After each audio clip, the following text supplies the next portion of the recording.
Wife joked about giving me away. Our younger neighbor said, "I'll take him," and her smile vanished instantly. I never thought a mandatory homeowners association meeting would become the moment my marriage started cracking apart, but sometimes the truth has a way of surfacing in the most unexpected places.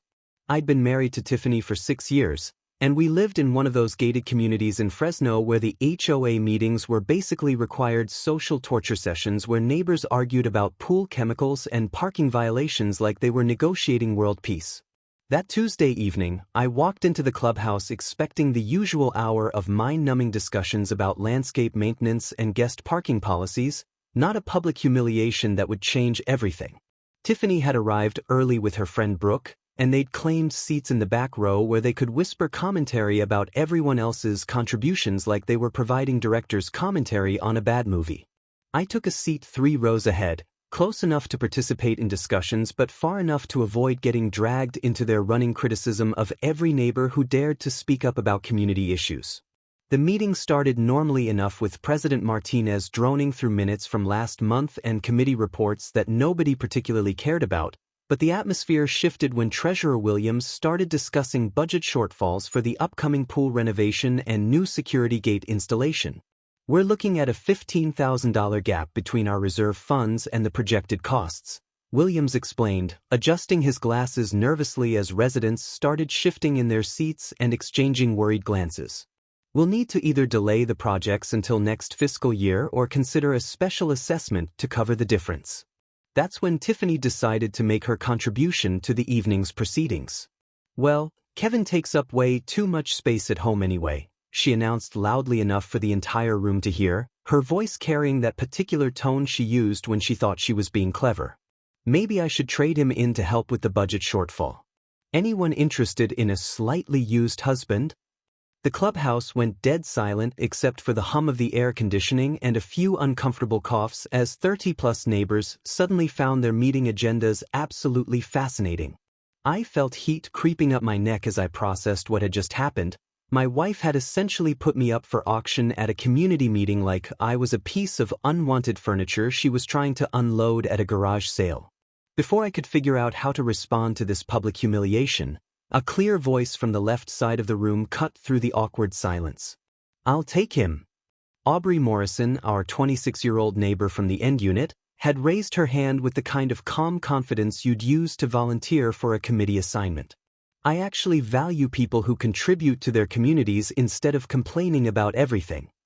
The transformation in Tiffany's expression was immediate and absolutely priceless. Her confident smirk evaporated like morning fog as she realized her little joke had completely backfired.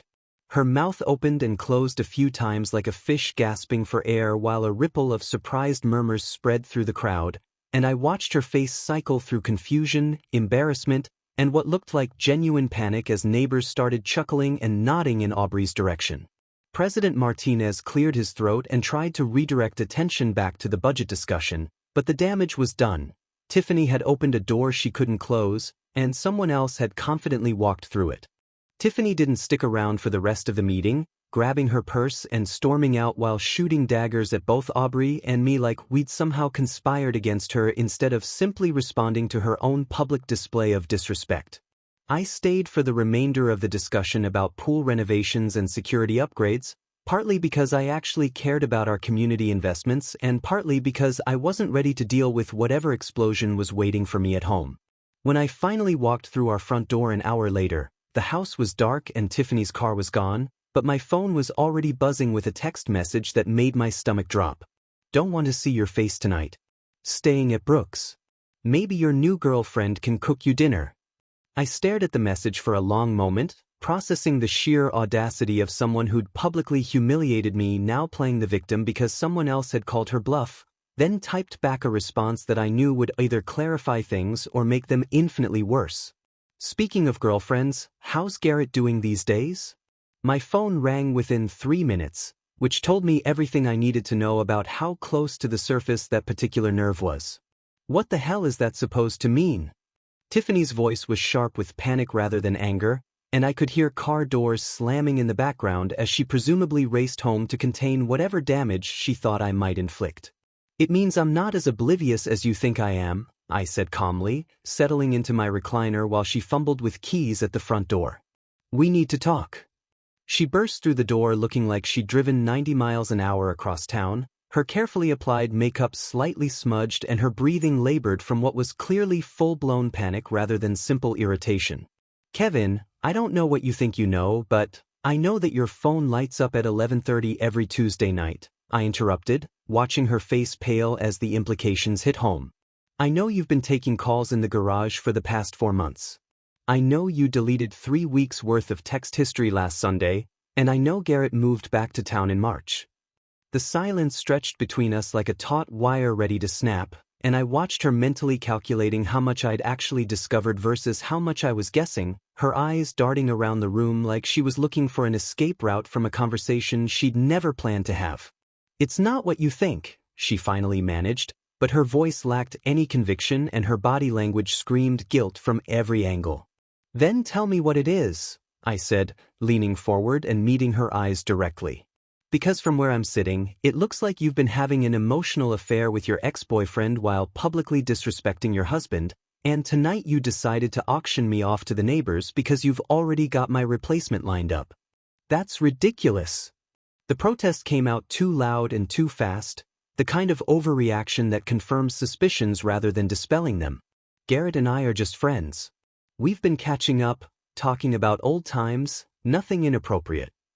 Friends don't usually require secret phone calls and deleted message histories, I pointed out reasonably.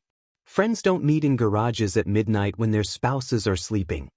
Her face crumpled slightly as she realized I'd been paying closer attention than she'd given me credit for, and when she tried to sit down next to me on the couch, I held up a hand to stop her. Here's what's going to happen, I said in the same tone I used for project deadlines at work. You're going to show me every message, every call log, every interaction you've had with Garrett since he moved back. Complete transparency, no editing, no explanations about context until I've seen everything. Kevin, you're being unreasonable, am I? I stood up and looked down at her, feeling strangely calm despite the magnitude of what we were discussing. Because the way I see it, you just spent an evening publicly humiliating me in front of our entire neighborhood while secretly rebuilding a relationship with your ex-boyfriend. So either we have complete honesty starting right now, or you can pack a bag and stay at Brooks permanently. The ultimatum hung in the air between us like a challenge she wasn't sure she wanted to accept, and I could see her weighing her options, confess to whatever had been happening with Garrett and face the consequences, or double down on the lies and risk losing everything. You have until tomorrow morning to decide, I added, heading toward the bedroom.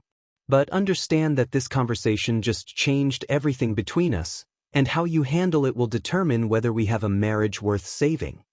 The next morning arrived with Tiffany sitting at our kitchen table looking like she'd spent the entire night wrestling with decisions she'd never wanted to make, her phone placed deliberately in front of her like evidence she was finally ready to present. I unlocked it, she said quietly, not meeting my eyes as she slid the device across the table toward me. Everything's there. Garrett's contact, the messages, all of it. I picked up the phone and immediately noticed how her hands were trembling slightly, which told me I was about to discover things that were worse than what I'd already suspected from her nervous behavior over the past few months. The message thread with Garrett started in early March, just innocent catching-up conversations about mutual friends and memories from college, but it quickly evolved into something that made my stomach clench with each scroll downward.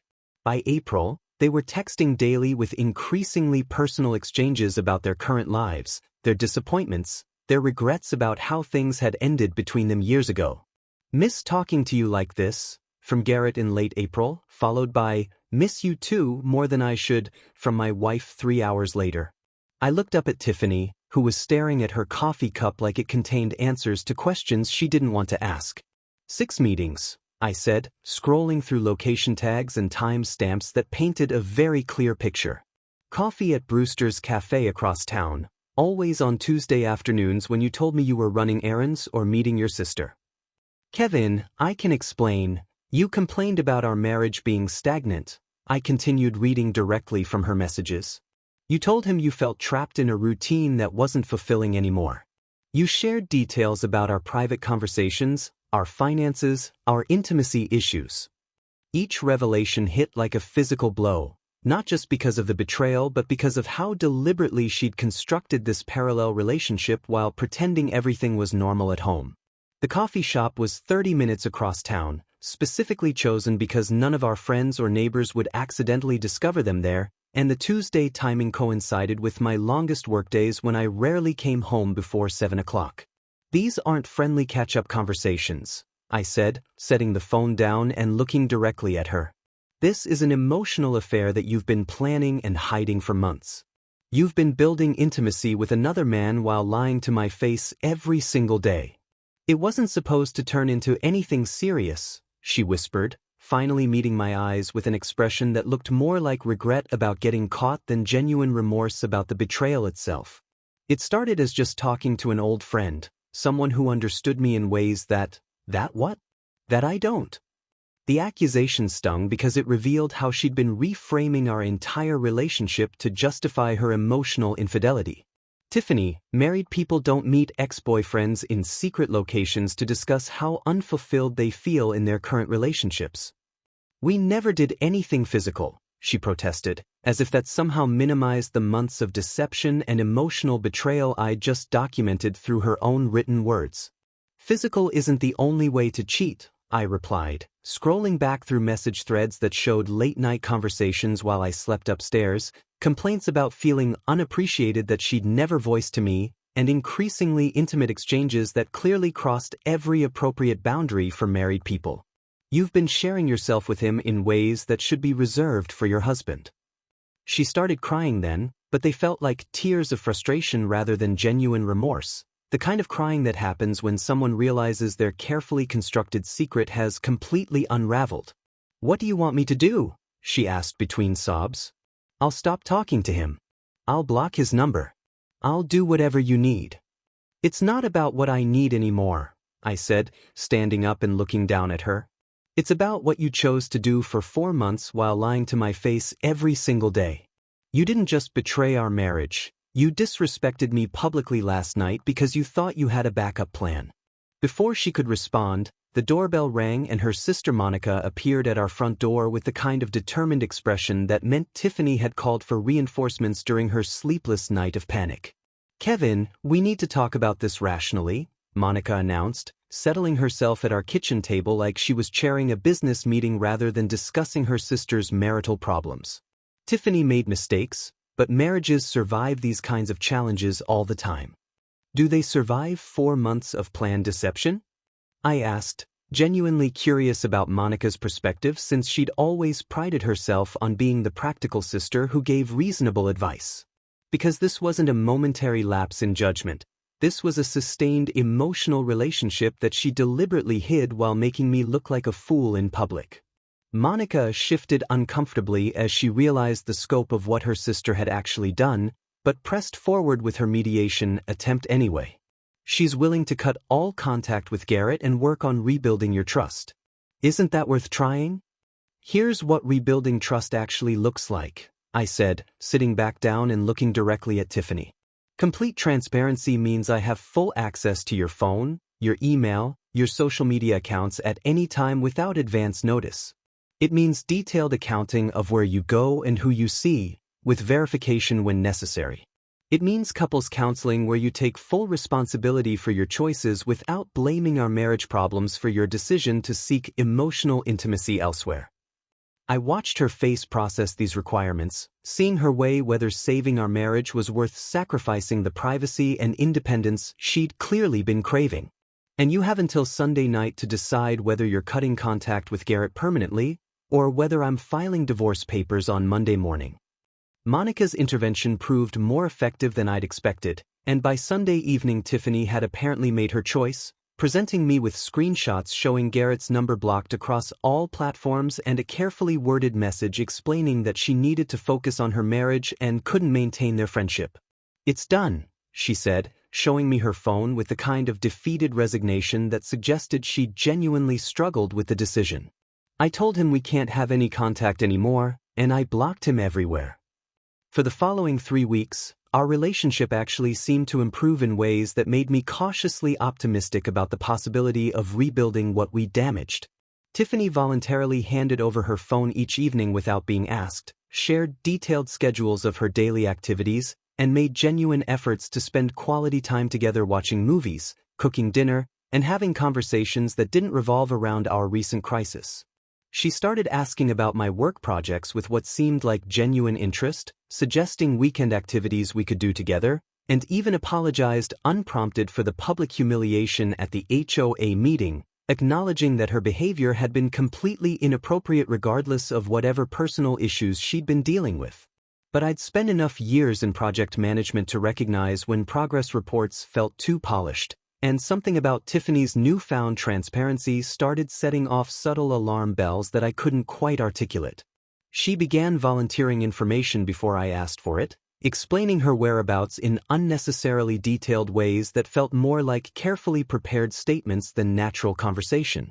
I went to Target for laundry detergent and ended up browsing the home goods section for about 20 minutes, she'd say, showing me the receipt with timestamps that perfectly corroborated her story. Then I stopped at the grocery store for those crackers you like, and the checkout line was really long because they only had 2 cashiers working. The level of detail felt rehearsed rather than spontaneous, like someone who'd learned that transparency meant providing an abundance of verifiable information rather than simply being honest about important things. I noticed she'd check her phone carefully before handing it to me each evening, scanning through recent messages and call logs with the kind of focused attention that suggested she was ensuring everything appeared exactly as expected.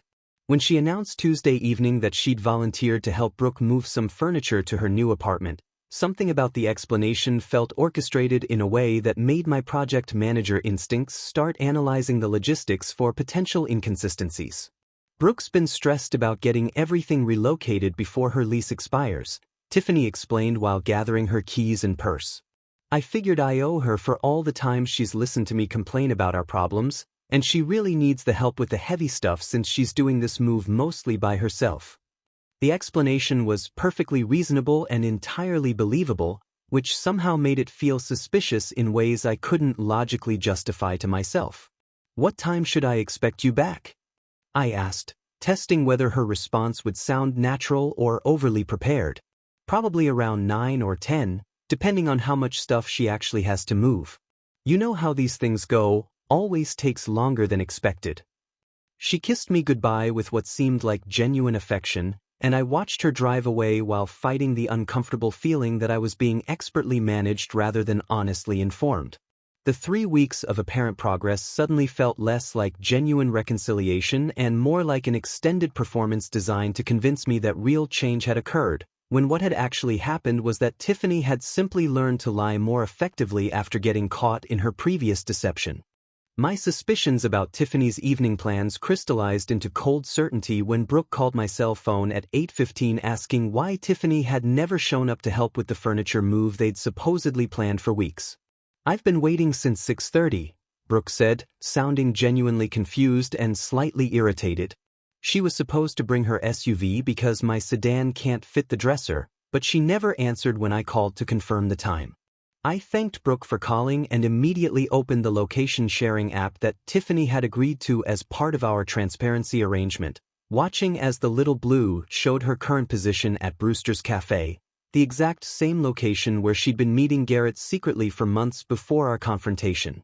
The betrayal hit differently this time, not with the shocked devastation of the original discovery but with the cold realization that she'd spent 3 weeks perfecting her deception rather than honoring her commitments to our marriage. I drove to the cafe with the methodical calm of someone documenting evidence rather than confronting a cheating spouse, parking across the street where I could see through the large front windows without being immediately visible from inside. There they were, sitting at a corner table with the kind of comfortable intimacy that spoke of regular meetings rather than a desperate final conversation, Garrett leaning forward while Tiffany gestured animatedly in ways that suggested engagement rather than the reluctant goodbye she would later try to claim this meeting represented. I took several clear photos with my phone, time-stamped and location-tagged, before driving home to wait for whatever performance she'd prepared to explain her evening. She returned at 9:45 carrying takeout from Milano's Italian, a restaurant that was nowhere near Brooke's apartment but perfectly positioned to support whatever story she'd constructed about her evening activities. "How did the move go?" I asked conversationally, settling into my chair while she unpacked containers of food she'd obviously purchased as a prop rather than because either of us was particularly hungry. Exhausting, she replied without missing a beat, her acting skills apparently much improved since our last major confrontation. Brooke had way more stuff than she thought, and some of it was really heavy. I'm definitely going to feel it tomorrow. That's weird, I said, pulling out my phone and showing her the call log from Brooke's earlier conversation. Because Brooke called me around 8 asking why you never showed up. The transformation in Tiffany's expression was immediate and devastating. All the careful composure she'd maintained for weeks collapsed into panic as she realized her elaborate deception had unraveled through the simplest possible oversight. Kevin, I can explain. Can you explain this too? I showed her the photos I'd taken at Brewster's Cafe, images that captured her and Garrett in obviously comfortable conversation rather than the anguished farewell she would undoubtedly try to frame this meeting as. Can you explain why our location sharing shows you at the same cafe where you used to meet him secretly, while you told me you were helping Brooke move furniture? She sank into the couch like someone whose legs had simply stopped supporting her weight, and for a moment I almost felt sorry for her before remembering that this was the second time she'd chosen elaborate deception over simple honesty when given every opportunity to rebuild our marriage on solid ground. He emailed me, she whispered, as if the method of contact somehow minimized the betrayal. Said he needed closure, needed to understand why I'd suddenly cut off all communication without explanation. I just wanted to give him that and end things properly. Closure, I repeated, looking at the photos that showed two people clearly comfortable with each other rather than struggling through a difficult goodbye. Is that what we're calling it when you coordinate secret meetings while lying to your husband about helping friends move? It wasn't supposed to be like this, she said, tears starting but lacking the manipulative quality of her previous emotional appeals. I really did want to make our marriage work, but when he reached out saying how much he missed talking to me, how empty his life felt without our connection. You chose him over me again, I finished for her. Even after everything we discussed, even after you promised complete honesty, you chose to meet your ex-boyfriend secretly rather than honor your commitments to your husband. I stood up and looked down at her, feeling the same strange calm that had carried me through our previous confrontations. I'm filing for divorce tomorrow morning. You've proven exactly who you are and what you prioritize, and I'm done pretending this marriage can be saved by someone who treats honesty like an optional suggestion. Kevin, please, this was different. No, I interrupted, heading toward our bedroom to pack an overnight bag. This was exactly the same. You had a choice between deception and honesty, and you chose deception. Finn. The only difference is that this time you got better at lying until you didn't.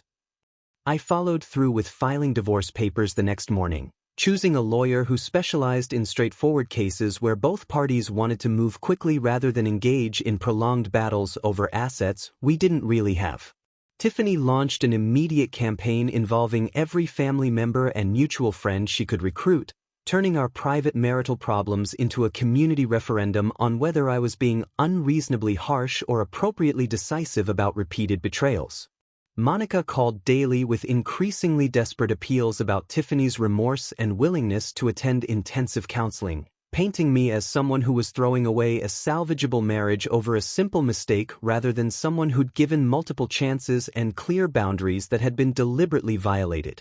She's devastated, Kevin, Monica pleaded during one particularly lengthy conversation. She knows she messed up badly, but she's learned her lesson and wants to fight for your marriage. Doesn't 6 years together mean anything? It means I spent 6 years with someone who was capable of months of deception and then doubled down when given a chance to rebuild honestly, I replied, no longer willing to sugarcoat the reality of what Tiffany had chosen to do repeatedly. The issue isn't that she made a mistake, it's that she made calculated choices to prioritize her relationship with Garrett over her commitments to me. During the 30-day eviction period required by our state's divorce laws, Tiffany alternated between desperate attempts at reconciliation and accusations that I'd been looking for an excuse to leave the marriage anyway, suggesting that my swift decision to divorce proved I'd never really been committed to making things work. You wanted this, she accused one evening while packing boxes in our living room. You were just waiting for me to give you a reason to leave without looking like the bad guy. I wanted a wife who didn't lie to me, I responded calmly. I wanted a partner who didn't meet her ex-boyfriends secretly while pretending to help friends move. I wanted someone who understood that marriage means choosing your spouse over other people who make you feel good about yourself. The divorce proceedings moved surprisingly quickly since we had no children, no joint property beyond basic household items, and no complex financial arrangements that required extensive negotiation or mediation. Tiffany signed the papers 3 weeks later after her lawyer explained that contesting would be expensive and unlikely to change the outcome, given the documentation I'd provided about her deception and the relatively brief duration of our marriage without major shared investments. Her final attempt at manipulation came during our last court hearing, where she tried to tell the judge that I'd been emotionally unavailable and that her relationship with Garrett had been a cry for help rather than deliberate infidelity. Your Honor, my husband shut down emotionally years ago, she testified, apparently forgetting that pursuing divorce rather than counseling undermined her claims about wanting to save our marriage. I made mistakes, but they came from feeling lonely and unappreciated in a relationship where my needs weren't being met. I listened to her rewrite our entire history, turning herself into the victim of an emotionally distant husband rather than someone who'd chosen deception over honest communication about whatever problems she'd been experiencing, and realized that even under oath she couldn't take full responsibility for her choices without blaming external circumstances. 8 months after the divorce was finalized, I'd rebuilt my life in ways that surprised me with their simplicity and satisfaction, earning a promotion to senior project coordinator that came with both increased responsibilities and the kind of professional recognition I'd been working toward for years. My house felt like my own space again after I'd renovated the kitchen and converted Tiffany's former craft room into a home office where I could work late without feeling like I was invading someone else's territory. The friendships I'd maintained during the marriage had strengthened naturally once I stopped canceling plans to accommodate Tiffany's social demands, and I developed a genuinely comfortable relationship with Aubrey, whose dry sense of humor and straightforward personality made her excellent company for everything from HOA meetings to weekend hiking trips around Fresno. I was loading groceries into my cart at the supermarket on a Saturday afternoon when I spotted Tiffany in the produce section, looking smaller and more worn down than I remembered, her usually perfect appearance replaced by the kind of tired exhaustion that comes from working multiple jobs to cover expenses that used to be shared. "Kevin," she said when she noticed me, her voice carrying none of the confidence or entitlement that had characterized our final months together. "You look really good." "Happy." "Thanks," I replied neutrally, continuing to select items from my list while she lingered nearby with what appeared to be a cart full of generic brands and sale items. "How have you been?" "Honestly? Struggling," she admitted with the kind of raw honesty that had been missing from most of our conversations during the marriage. Working at the real estate office during the day and waiting tables 3 nights a week just to cover rent and basic expenses. Turns out single life is a lot more expensive than I thought it would be. I felt a brief flash of sympathy for her financial difficulties, but it was tempered by the memory of how she'd treated our shared resources as her personal funding source while contributing nothing meaningful to our household budget or long-term financial goals. "That sounds challenging," I said diplomatically, not wanting to be cruel but also not feeling responsible for consequences that had resulted directly from her own choices. "I keep thinking about what might have been different," she continued, apparently interpreting my polite response as an invitation to reminisce about our failed relationship. "If I'd handled things better, if we tried counseling earlier, if I'd been more honest about feeling disconnected instead of having an emotional affair with your ex-boyfriend," I finished for her, watching her flinch at the direct characterization of behavior she'd apparently been mentally reframing as something more forgivable. "Tiffany, I'm genuinely sorry you're having a hard time, but I'm grateful everything ended when it did, before we bought a house together or had kids or made commitments that would have complicated separation." She looked at me with an expression that seemed to be processing the reality that I felt relief rather than regret about our divorce, and I realized that she'd probably been hoping this encounter might reopen possibilities that had been permanently closed months ago. "I should have appreciated what we had," she said quietly. "You were a good husband, and I threw it away for something that turned out to be completely meaningless." You threw it away because you wanted something different, I corrected gently. And that's okay. People change, and sometimes marriages don't survive those changes. But I hope you've learned to handle relationship problems with honesty rather than deception. As I pushed my cart toward the checkout line, I realized I felt nothing more than distant politeness toward the woman I'd once planned to spend my life with, confirming that I'd made exactly the right choice in prioritizing self-respect over false reconciliation.